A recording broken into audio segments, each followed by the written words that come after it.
गांव से दूर एक पुरानी हवेली थी जिसे लोग भयानक हवेली के नाम से जानते थे। इस हवेली का इतिहास रहस्यमय था और गांव के लोग इसके आसपास भी नहीं फटकते थे। कहते हैं कि वहां जाने वाले लोग वापस नहीं आते थे या फिर बहुत बुरी हालत में लौटते थे। वहां के पुराने लोग बताते थे कि इस हवेली में कई सालों पहले एक परिवार रहता था जो अचानक गायब हो गया। इसके बाद से इस हवेली में कई अजीब घटनाएं होने लगी। उत्तम मिस्त्री नाम का एक आदमी था जो गांव में नए नए आया था। उसकी एक आदत थी कि वह किसी भी रहस्य को जानने के लिए तैयार रहता था। जब उसने हवेली के बारे में सुना तो उसे उस जगह के रहस्यों को जानने की बहुत उत्सुकता हुई। गांव वालों ने उसे बहुत समझाया कि वहां मत जाओ, लेकिन उत्तम को कोई रोक नहीं सका। अब वह जानता था कि डर एक भ्रम हो सकता है और उसके मन में उस रहस्य का पर्दाफाश करने की लालसा थी। अगले दिन उत्तम ने अपनी टॉर्च, एक छड़ी और कुछ अन्य चीजें लीं और हवेली की ओर चल पड़ा। रात का समय था और चंद्रमा के हल्के प्रकाश में हवेली बहुत ही भयानक दिख रही थी। हवेली के आसपास के पेड़ सूखे हुए और मुरझाए हुए थे, जिन पर उल्लू बैठे हुए थे। हवेली के गेट पर पहुंचते ही उसकी सांसें रुक गई, लेकिन साहस के साथ उसने कदम आगे बढ़ाए और अंदर घुस गया। जैसे ही वह अंदर दाखिल हुआ, हवेली के दरवाजे जोर से बंद हो गए। उत्तम ने चौंक कर चारों ओर देखा, लेकिन वहां कोई नहीं था। हवेली के अंदर एक अजीब सी ठंडक थी और हर कोने से अजीब अजीब आवाजें आ रही थीं। उत्तम ने टॉर्च जलाई और धीरे धीरे आगे बढ़ा। हवेली के हॉल में उसने देखा कि दीवारों पर कई पुरानी तस्वीरें लगी थीं। उन तस्वीरों में एक ही परिवार के सदस्य दिखाई दे रहे थे, लेकिन उनके चेहरे पर एक अजीब सी उदासी और डर का भाव था। जैसे ही उत्तम एक तस्वीर के पास गया, उसे लगा कि तस्वीर में आंखें उसे घूर रही हैं। उसने अपने मन को शांत किया और आगे बढ़ा। वह एक बड़े कमरे में पहुंचा जहां एक पुराना झूला था।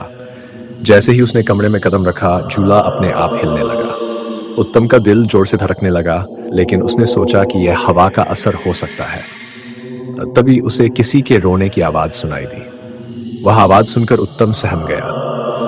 वह समझ नहीं पा रहा था कि यह आवाज कहां से आ रही है। उसने आवाज की दिशा में कदम बढ़ाए और सीढ़ियों से ऊपर जाने लगा। ऊपर की मंजिल पर एक लंबा और अंधेरा गलियारा था, जिसके अंत में एक बंद दरवाजा था। आवाज उसी दरवाजे के पीछे से आ रही थी। उत्तम ने हिम्मत करके दरवाजे को खोला। जैसे ही दरवाजा खुला, सामने एक महिला की परछाई दिखाई दी जो रो रही थी। उत्तम ने पूछा, कौन हो तुम? पर कोई जवाब नहीं आया। वह महिला धीरे धीरे उसकी ओर बढ़ने लगी, लेकिन जैसे ही उत्तम ने उसे छूने की कोशिश की, वह गायब हो गई। इस घटना ने उत्तम के होश उड़ा दिए। वह समझ नहीं पा रहा था कि उसके साथ क्या हो रहा है। अचानक हवेली के अंदर भयानक आवाजें आने लगी। चारों तरफ से एक ही वाक्य गूंज रहा था, तुम यहां से बच नहीं सकते। उत्तम ने देखा कि दीवारों से खून की बूंदें टपकने लगी। उसकी सांसें तेज हो गई और उसे बाहर जाने का रास्ता नहीं मिल रहा था। वह भागते हुए नीचे आया, लेकिन दरवाजा बंद था। उत्तम की हिम्मत अब जवाब दे रही थी। तभी उसके सामने एक परछाई प्रकट हुई जो हवा में तैर रही थी। वह परछाई कहने लगी, यहां से चले जाओ, वरना तुम्हारा भी वही हाल होगा जो हमारे साथ हुआ था। उत्तम ने पूछा, तुम कौन हो और तुम्हारे साथ क्या हुआ था? परछाई ने बताया कि वह उसी परिवार का सदस्य है जिसने हवेली में रहने की गलती की थी।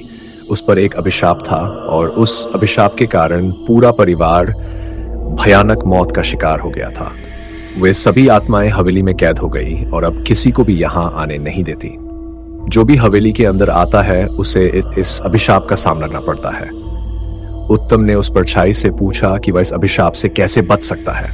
परछाई ने कहा, तुम्हें इस हवेली के दरवाजे पर रखे एक पुराने दिए को जलाना होगा। केवल तभी तुम यहां से बाहर जा पाओगे। उत्तम ने हिम्मत जुटाई और तेजी से दरवाजे की ओर भागा। वहां रखे पुराने दिए को उसने जलाने की कोशिश की, लेकिन जैसे ही उसने उसे छूने की कोशिश की, उसके चारों ओर कई भूतिया परछाइयां आ गईं। वे उसे रोकने की कोशिश कर रही थी, लेकिन उत्तम ने दिए को जलाने में सफलता प्राप्त की। दिया जलते ही हवेली की सारी परछाइयां गायब हो गई और दरवाजा अपने आप खुल गया। उत्तम ने बाहर की ओर दौड़ लगाई और हवेली से बाहर निकलते ही वह बेहोश हो गया। अगले दिन जब वह होश में आया तो उसने पाया कि वह गांव के पास ही पड़ा हुआ था। गांव के लोग उसे घेर कर खड़े थे। उसने पूरी कहानी सुनाई, लेकिन कोई भी उसकी बात पर विश्वास नहीं कर रहा था। उसके बाद उत्तम ने फिर कभी उस हवेली की ओर रुख नहीं किया, लेकिन वह अनुभव उसके जीवन का सबसे भयानक और रहस्यमय अनुभव बन गया।